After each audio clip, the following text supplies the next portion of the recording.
Yashelela umaphula amaphula ezibelakhe izwe afudulele izimu yebo nabelakhe inkefisayo bana ngekungu namadolofiya amathemba ahlala phansi adingida izindaba avumelana kwavela amagama amabili lokho phela khona izindaba kwashiwo kusephela ndaba lokho phela khona inkosi kwashiwo kusefihlweni because abamna kula ndawo omncinyane umkhulu ngeyimanga ebukhosini umkhulu ngokumathakathi awedingisa isizole zahlukene thokoza vula ngoma shaya siyavuma ayakhuluma amathambo ziyakhuluma izinyanya bayathiteleka khulumani mathambo omkhulu emathuneni vukukhulume mathambo kasibuke vukukhulume mathambo kaludawube vukukhulume mathambo kamagobe vukukhulume mathambo kamwayi umsongo wensimbi wayithwala ekhanda kodwa amagwala ambalekela vukukhulume mathambo kamvanase ingona vanase zibuweni inkelekele yagibela ikephe komashobane uphunywa kwempethe vukukhulume mathambo kamhlupheki isigora samangisi namkhulukezi ugaqazi nyama amadoda umahlele enkindini kolulwazi lomthakathi abanye behlala amatheka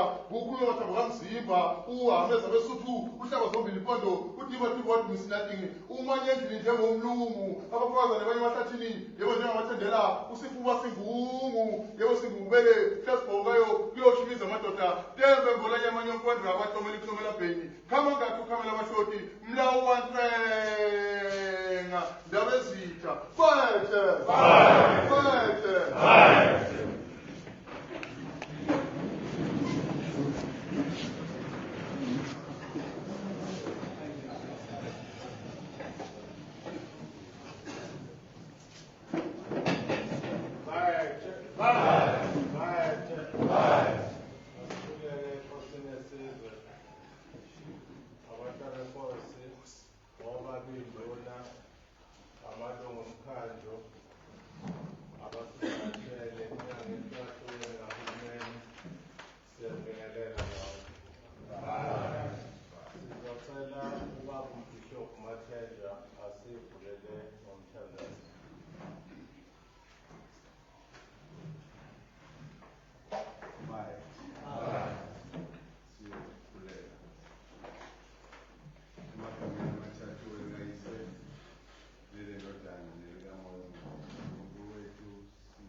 ukuhlangana kwethu namhlanje akuzuba kude kakhulu.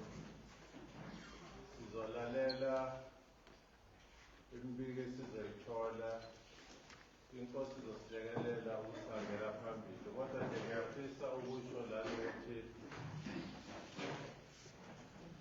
sinethimba elisivakashele eliholwa ubaba uNdabandaba odume ngelikaphakela umthakathi. Kube khona ubaba uMasuku osebenzela i-Border Management Authority. Kube khona umphathi siteshi babumvundla, bese kuba khona nabasilekelelayo kwezokuphepha emgwaqweni. Sibe nenkosi yesizwe, angizubasukumisa bonke abakhona. Kodwa nje siyajabula ukuthi umhlangano namhlanje uzokwazi ukusilekelela, usinikeze umhlahlandlela ukuthi siya kanjani phambili. Ndaba ezitha angizuba mude, ngizocela ukuthi nginikeze wena. Bayethe.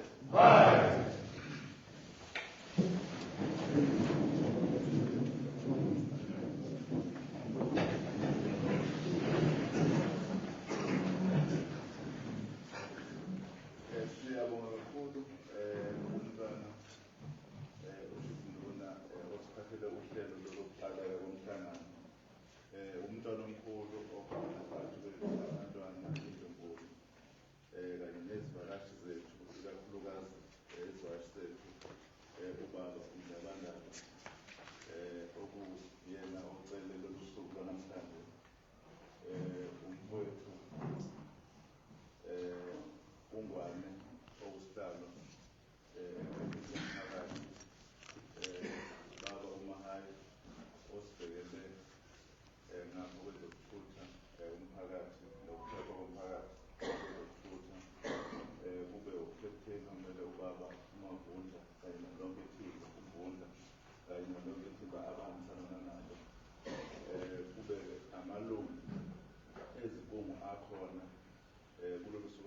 Wadena siyanibingelela ekuseni namhlanje. Siyabonga kakhulu usuku lwanamhlanje usuku olube ispecial ngokucelwa umfowethu uNdabandaba esimaziyo nokho ke sonke lapha ey'nkundleni zokuxhumana nasemsebenzini asewenzele umphakathi waseNingizimu Afrika. Uye wacela ukuthi kule ngxenye yangaphakangene esizweni sakwaTembe ucela ukuthi ngaphandle kokuba eqhube umsebenzi awenzayo ngafisa ukuthi eqale ezokhuleka eNdlunkulu kanye nasemkhandlwini wonke wobukhosi bakwaTembe edlulise indlela afisa ukuthi esebenze ngayo. Sikubone-ke kuyinto enhle, sibe nokuthula kakhulu mpoka Ndabandaba ukuba sinikezele lelo thuba lelo-ke ngoba inhloso umsebenzi lona enokuqhubayo akusikhona ukuxova nomphakathi. So-ke uma ngabe kanjalo sikujabule kakhulu sibe nethuba elikanjalo ukuze ukusebenza kwethu kungafani nokwasemadolobheni. Okwasemakhaya kube nohlelo lwakhona oluqondile oluzokwazi ukuthi abantu belemukele lungahleli benza bengaqondi kahle ukuthi isimo simi kanjani. Ngiyafisa-ke nokho kumpoka Ndabandaba ukuthi nje mhlawumbe sinikeze nomlando sizosiy'thole la sikhona njengamanje. Kuyisimo-ke semvelaphi yesizwe salapha kwaTembe. Njengoba silapha emngceleni akubanga ukuthanda kwethu uNkulunkulu wasibeka lapha sibeke khona. Ngisho nesifake elikhulu umhlaba wakwaTembe ugabhakela nakuleli ekuthiwa iseMozambique njengamanje. Ngokomlando esiwuphilayo nomlando kuyiwona wona owethu amadlinza okhokho bethu emakhosini awu-12 esikwazi ukusiwalandelele amakhosi awu-8 alele ngale ngaphakathi. Mina nje ngowesine ngapha emveni kocingo olwadatshulwa-ke ngey'khathi zobandlululo amaPutukezi namaFrench kanye namaNgisi. Lokho kwenza ukuthi-ke uma sidatshulwa ngoba singakhulunyiswananga ungazange kukhulunyiswana ukuthi ngokwesizwe sakwaTembe mhlampe imiphi imingcele engakwazi ukuthi ikhave ingxenye engakwazi ukuthi inikezwe inhlalakahle emphakathini. Wagcina umngcele ulapha okhona njengamanje esinganelisekile-ke amandla sinawo ukuba sincome ukuthi ngabe ukuphi kahle kahle ukuze usinikeze nathi la besinozinzo khona ngaphambi kokukhamela umngcele.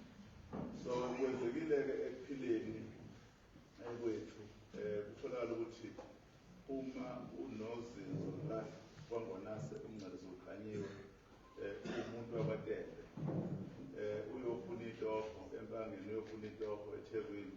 Uma uTembe uboshwe ubuyiselwe eMozambique usuwumsizo ozimilela. Okusho ukuthi-ke thina ubandlululo alugcinanga ngalezi akhathi leziyana, luqhubekile lwasenza saba nakho ukuthi sigqilazeke ngokuba sithathwe siswe eMozambique. Izibongo eziningi ey'khona la esakwaTembe nje sashintsha saba umthetho ngoba sibalekela ukuthi asingabi nalokhu kugqilazeka okukhona. Sagcina singomthetho kodwa-ke sibe sizazi ukuthi sihlelile kulokhona. Nokho uhlelo siyalwenza lokubuyela ebongweni zethu. Bese kuba khona-ke inhlalo eyasihlukanisa phakathi. Kwasala abazali ngaphakathi, abazali abanye bezanganene. Uthola ukuthi abesilisa abezanganene ngoba befuna amathuba emisebenzi, kodwa omunye usele ngale. So ukuhambelana kwagcina kuyinto engathi isemthethweni ngokwendlela esiphila ngayo. Kuhambe kwahamba nathi sisodwa ngaphambi mhlawumbe kwalokhu kuhleleka kabusha okwenzakala njengamanje. Sike saba nemihlangano eminingi nathi sizama ukuthi asikwenze kube semthethweni ukuvakasha kwethu ngale nokuvakasha kwabo nganeno. Size sizama indlela kwenye indawo ebonakala ibhizi kakhulu ebizwa ku-Gate 6 ngoba lapho uthola ukuthi abantu bangena ngaphandle kokulawuleka. Sakhulumisana nePitoli ukuthi okungena nasibe nebhoda encane ezokwazi ukuthi ihwebe ngoLwesithathu nangeSabatha.